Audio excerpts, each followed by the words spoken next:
Welcome to your Artsy Girl podcast. I am your host, Christina Carrere. This is a podcast about art, poetry, writing, and anything about creativity. Sit back, relax, and get your dose of brain food to get your creative juices flowing.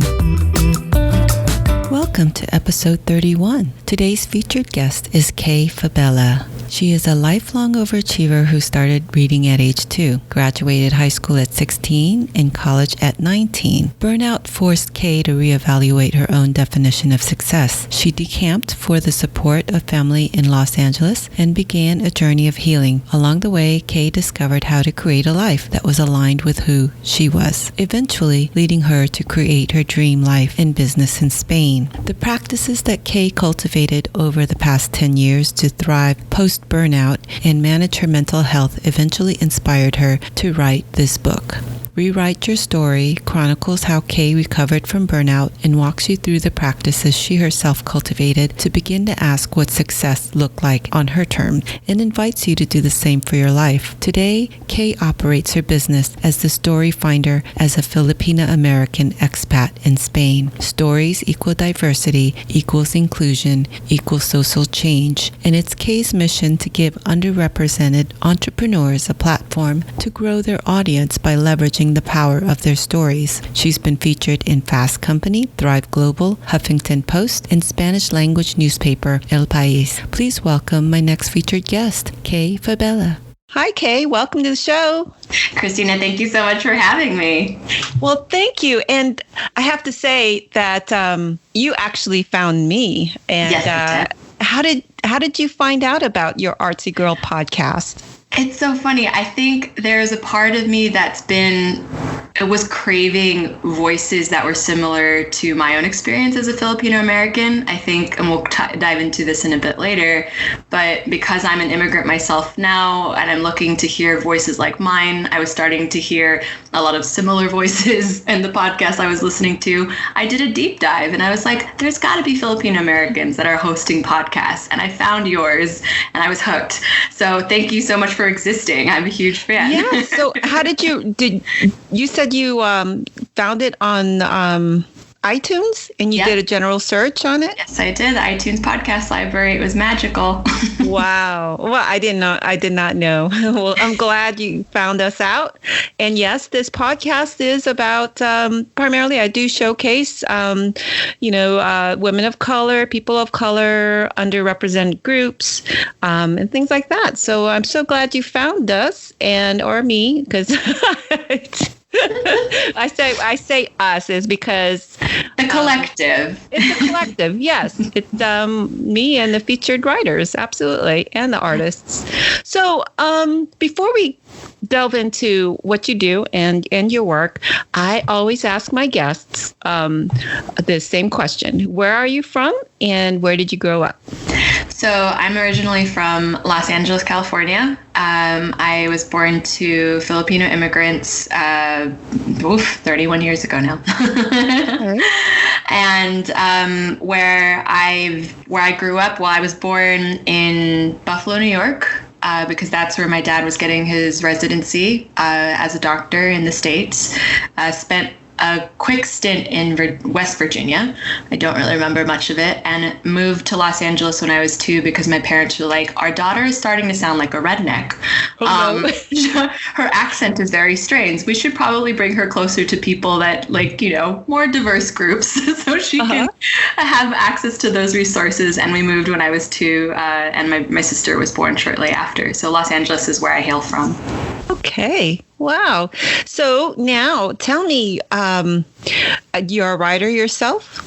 Yes, I would say writing is something that I've done my whole life. I think it was one of the ways that I could not only escape from the world around me when I needed to, but also process the world around me when I needed to, because, whether it was through journaling or now as I help my own clients with finding their brand stories, and now as an author who's soon to be published within the next few weeks with my first book, I just found that stories are so powerful, and it was really important for me to, before I could do that for other people, really process things for myself, especially because I feel like when you grow up in between cultures, there's a lot that you're processing.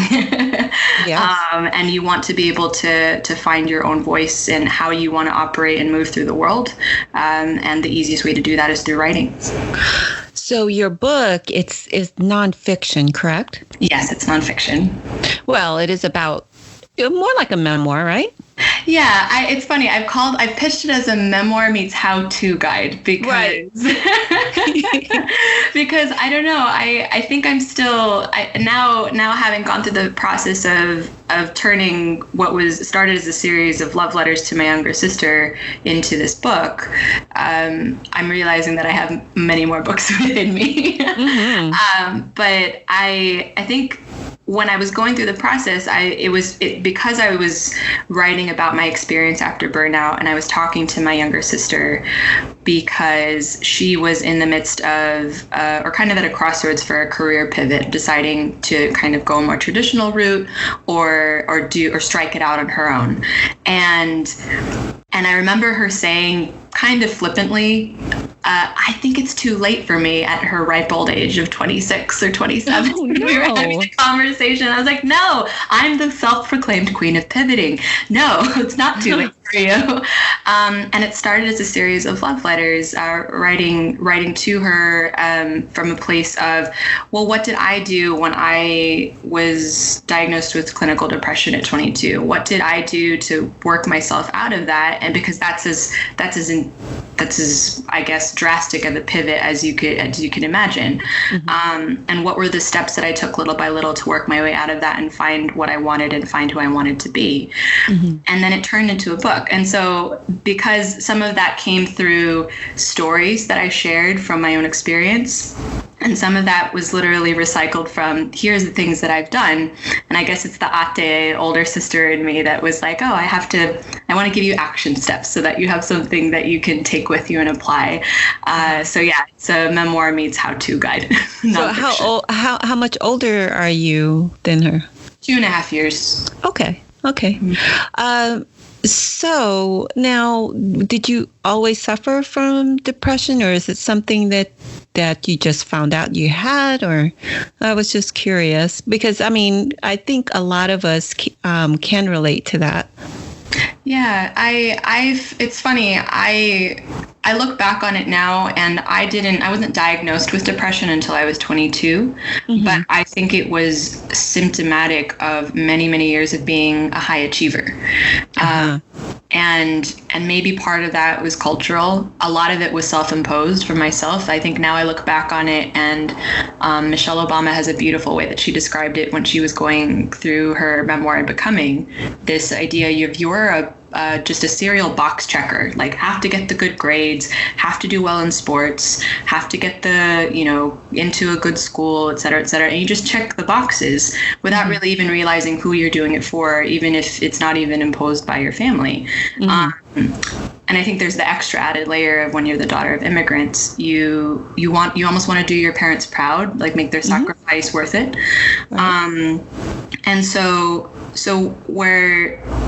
where I was going with that was, by the time I got to my first job, I was already somebody who had graduated high school at 16, college at 19 with 2 degrees. Wow. Yeah. Which was, You're a genius. I think I've lost a few of those neurons along the way since then. But it was just one of those things that I was just checking the boxes, and I had the opportunity in front of me to graduate early, and I just kind of kept going. And so I graduated at 19, turned 20 a month later, got my first job, and it was in the middle of the recession in the US. And I just remember thinking, I looked to my left and I looked to my right, and my fellow graduates, a lot of them were either moving back home with their parents, they were taking out loans to go to graduate school, and they were already in debt. because they thought, oh, I'll just wait out the recession and, I'll come out with a master's degree and I'll have a better chance at a high paying job to be able to pay off the existing student loans that I have. Mm-hmm. And I found a job, and it was like godsend for me. I was like, I have to be grateful. They could very easily like replace me or let me. I think there was a fear that I put on myself. Like, no, I have to prove that I should be here. Mm-hmm. And so I worked really, really hard. I took on every extra assignment. And again, I say this all the time, even in my book, this is in no way indicative of the people around me. It was just, I was on a one-way ticket to burnout no matter what. It just so happened to be in that job in those circumstances. And so I remember about a year and a half in, I called my parents back in California, and I was in Boston at the time. And I said, Mom, Dad, I've been crying for 4 hours straight. I don't know what's wrong with me. And, what am I supposed to do? I can't stop. And shortly after, that's when I was diagnosed. And so I think after that, and this is the funny thing, you would think after that would be the sort of quote unquote rock bottom that makes you wake up. But the first thing that came to my mind when I was diagnosed was, well, I'm looking to my left and looking to my right again in my workplace, and everybody else is able to keep up with this workload, and I'm not. Something must be wrong with me. And I think that was the high achiever that was definitely in need of healing and needed to let go of that story of, I have to continue to prove myself to be here. Mm-hmm. And shortly after that, I actually did have to quit my job because there was a point of no return for me that I was starting to, self-harm was coming to my head. I was hospitalized for 72 hours. Mm-hmm. And it was like, okay, listen, whatever thoughts you have in your head, whatever pride or ego that's making you want to push through this, your body and your heart and your soul are telling you to stop. So you need to take a step back. Luckily, you have a family that's supportive of you and is willing to take care of you until you get back up on your feet. So take that opportunity. And I did. And I think that whole process, once I stopped asking the silly questions of, why can't I keep up with everyone else? I started to ask the real questions of, well, how did I get here? And what does that mean? And what does a happy, fulfilled life look like for me? Because obviously this isn't it. Right. What will make you happy? What is it that you would like to see yourself doing? Is that the point where you decided to do an about face? You did your self-evaluation and then kind of feel out what it is you wanted to do? Yeah, I think the question that crossed my mind at the time and that continued to stay with me was, what feels like the next right thing for you right now? Mm-hmm. And sometimes and anybody who's listening to this who has either been diagnosed with depression or suspects that they have or knows somebody who has dealt with it, the effort of existing sometimes is exhausting. Mm-hmm. So having that question as just, well, what can I do right now that feels like the next right thing, could be as simple as, I just need to get from my bed to the kitchen to make myself, pour myself some cereal and milk. Right. And then once with therapy and with medication and with the support of family, I was able to, that question then was answered by, well, what feels like the next right thing? Well, right now I'm fortunate enough to be in a place where I'm young. I don't have a mortgage to pay. What's something that feels like the crazy thing that I would do or I would have done if I graduated and I did what felt fun or felt like it would make me happy. And oddly enough, I returned back to the idea of coming to Spain because that's where I'd studied abroad when I was in college. Okay. And there was no other plan except for I'm going to Spain. That was your happy place. That was my happy place, yeah. I mean, it's hard not to fall in love with Spain when you're here as a junior in college and, you're getting to know a new culture. Everything feels new and exciting. And I just remember thinking, oh, it's going to be a year. I'll teach English to support myself and, I'll get better at Spanish, which is something that I'd been studying my whole life as part of my degree and growing up in California. And that 1 year has obviously extended itself because now I'm still here talking to you because I met my husband my first year here. So, wow. Okay. Yeah. So fast forward. So I understand you have also branched out to your own business. Yes. There. Mm-hmm. Can you tell us a little more about that? Yeah, absolutely. So one of the things that I realized, I think I realized very early on, as I was saying earlier about writing, the importance of and the power of storytelling from when I was really young. Growing up in California, and I think many women of color can relate to this, you always get the second question of where are you from? And then the second question, where are you really from? Mm-hmm. And everybody knows they're raising their hand and nodding their heads. But I remember very, very distinctly, it was probably when I was 6 or 7, because that's a question that you realize you're going to get very often for the rest of your life. Mm-hmm. And I don't know, I think I switched gears from being defensive about it, like I'm really from California, to, well, actually, my parents are from the Philippines, but I was born and raised here in the US, and I'm originally from here, and my parents are and so I could have these conversations on the playground with kids or with people who asked me, and then the conversation continued instead of me cutting it off.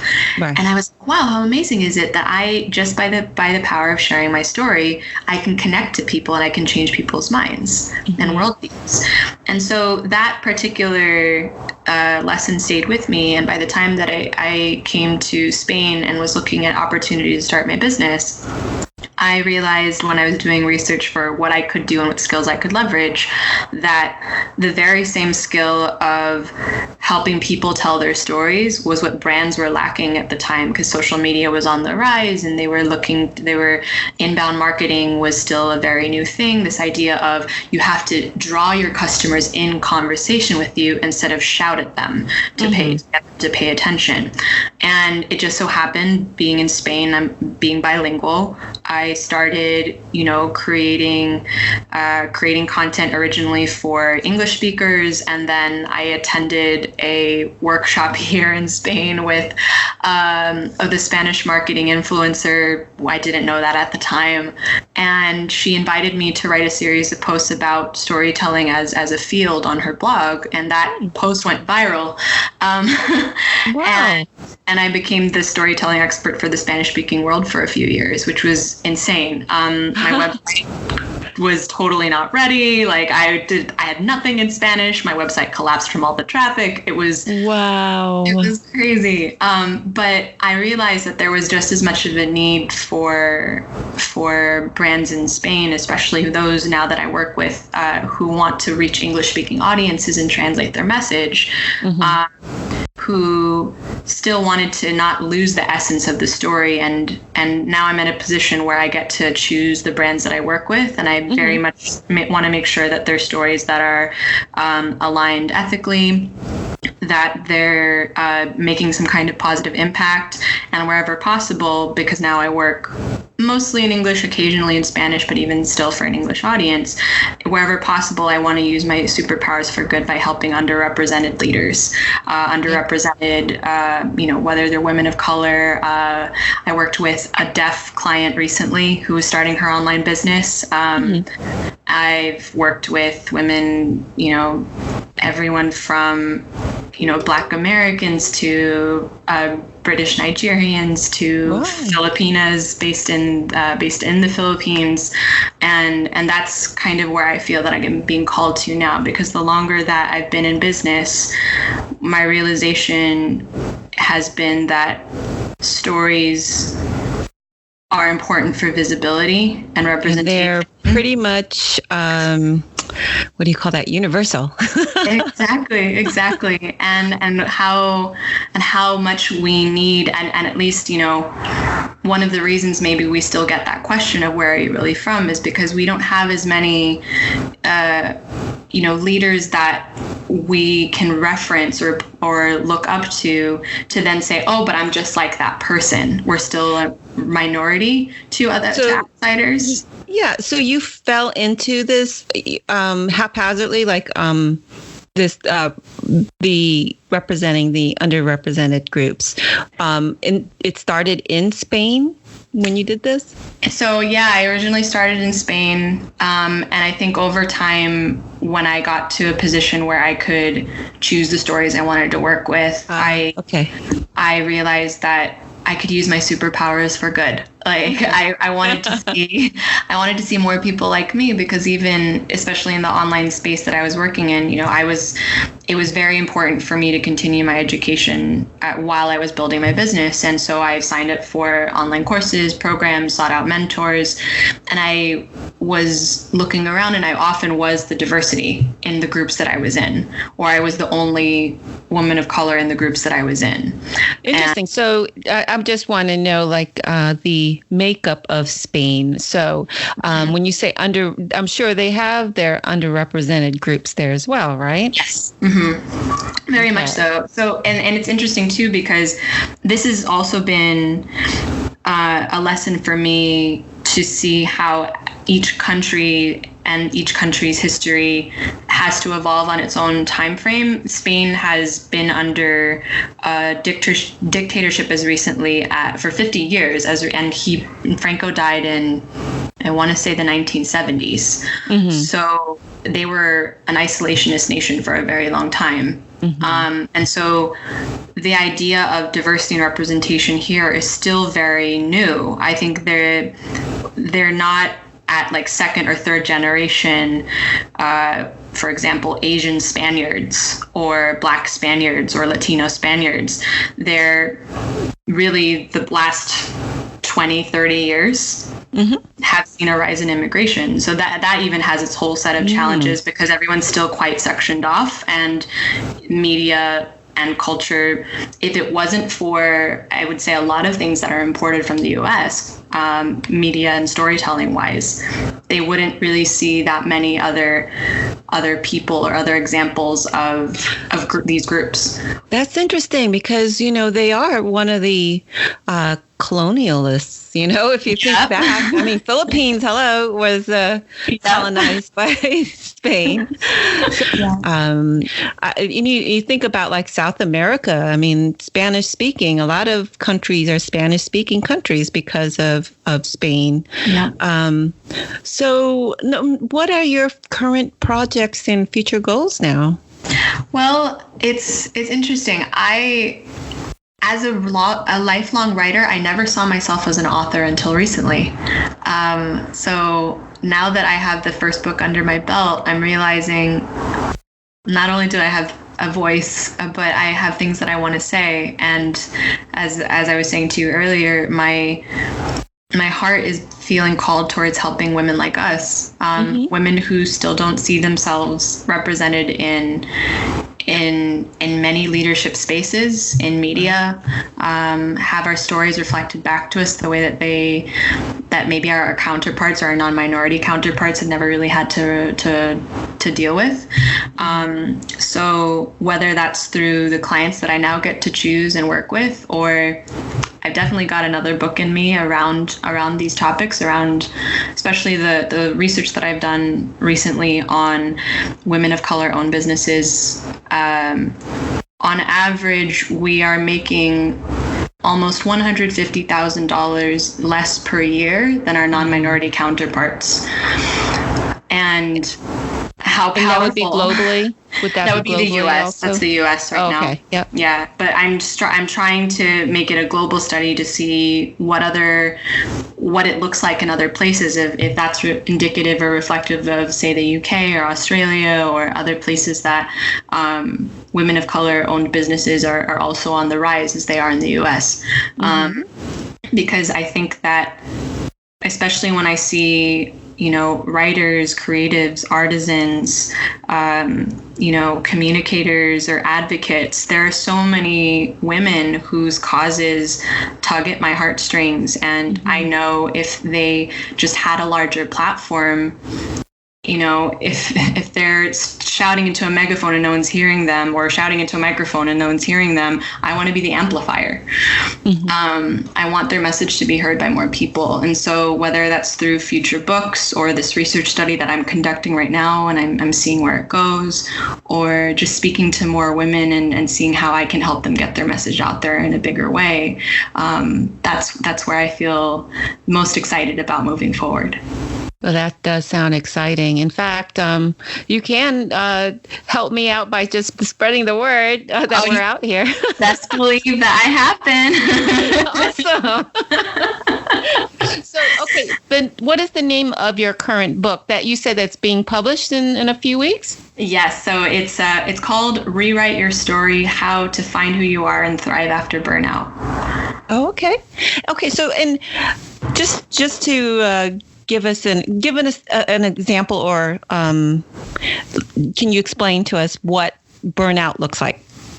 So burnout is, for me and for people that I've spoken to, when you realize that at a certain point you've been operating with your foot on the gas pedal at full throttle for so long, that all of a sudden, whether it's via your lack of enthusiasm, your lack of energy, or in the worst case scenario, suffering from some sort of mental health manifestation of anxiety or depression, that's inhibiting you from operating as your most fulfilled self. That for me is what I would label as burnout. And I think that anybody who is at a crossroads will also relate to this book, because I think when you're at a crossroads, it's normally because, or when you're at a crossroads or when you burn out, it's normally because something in the situation that's in front of you that you've chosen is out of alignment with who you are and who you'd like to become. And hopefully this book will help you do that and figure out what your next steps are. Do you primarily focus on millennials, or is this across the board?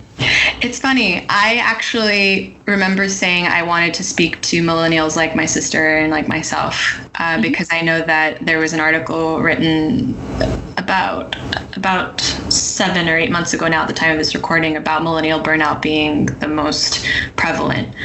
But I found, as some of my pre-order readers who are older have reached out to me and said, this is actually perfect for me at my stage in life, that, about to hit 50. And thank you so much for this, because this is giving me the courage to move forward. So yeah, I think it could be for anybody who is at a crossroads in their life and wants to figure out steps. And someone who is in their 50s, I found myself having to reinvent myself several times during my lifespan. So, burnout is real. And that's why I wanted to, kind of have you explain to us what the symptoms of burnout is. And it's and also it forces you to kind of reevaluate and say, okay, what is it do I really want to do? And, and that's where I am. I'm at that point in my life as well. I mean, there's things that I want to achieve and want to do. And the podcast, when I started it, was just something that came to me, and I just started it, and lo and behold, you're going to be my 31st episode. It's incredible. So, I'm in it for the ride. I'm riding the wave and see where this leads. And, and it is my intent to give voice to those who are underrepresented, and tell people out there that we're out here, doing our thing. You're a perfect example of who I would love to read this book. It's never too late to rewrite your story. No, ever. Absolutely not. No. And I think that the beauty of what you're doing and how I found you, which is why I really resonated with the guests that you had, is because you can see how every single guest, and as well as yourself has said every time, there was a point where I could have chosen not to, or felt stuck, or felt, that I couldn't move forward because of, my own expectations of myself or other people's expectations of me that I perceived or were enforced upon me. Right. But I chose to move forward despite that. Mm-hmm. I didn't have to be stuck in this version of myself, because I could up level, or I could rewrite my story into becoming somebody that I felt more proud of and more fulfilled to without any regrets of but I've tried. I mean, look at you, 31 episodes later. Wow. So where can people go to learn more about your work and purchase your book when it comes out? Yeah, so they can head to kayfabella.com if you are from an underrepresented group and you're looking to get your big message out there, whether it's a TEDx talk or just, a way to position your online business, mm-hmm. or big message, whatever you want to spread. Or you could head to rewriteyourstorybook.com. It's now available for pre-order, but it will be available on Amazon worldwide on September 23rd. 2019. So yay! I'm super excited for my baby to be out in the world. I know. How long did it take you to write that? Fairly quickly. I started in October 2018. I finished in March, and obviously the writing, and I think many writers will say this as well, when you're publishing a book, the writing of the book is the easiest part. It is, and it's the editing and the editing, the ins and outs of publishing, and everything. There are so many hours of research rabbit holes that I've been down to try and figure out, wait, how do I post it on Amazon in Indonesia? Oh, very good. Wow. Well, it's worldwide, baby. No limits. Well, I look forward to it, and I'm going to check it out. Okay. Thank you. You're welcome. Kay, it's been great talking to you, and I'm so glad you found us and got a chance to talk to you and about what the fabulous things you're doing out there in Spain and internationally, representing us. And I wish you the best of luck, and stay in touch, okay? Thanks so much, Christina. And thank you for the work that you're doing, too. This has been amazing. Thank you. Thank you. Well, everyone, that is it for now. Please tune in next week for my next featured guest. In the meantime, have a productive and creative week. Bye, Kay. Bye. Thank you.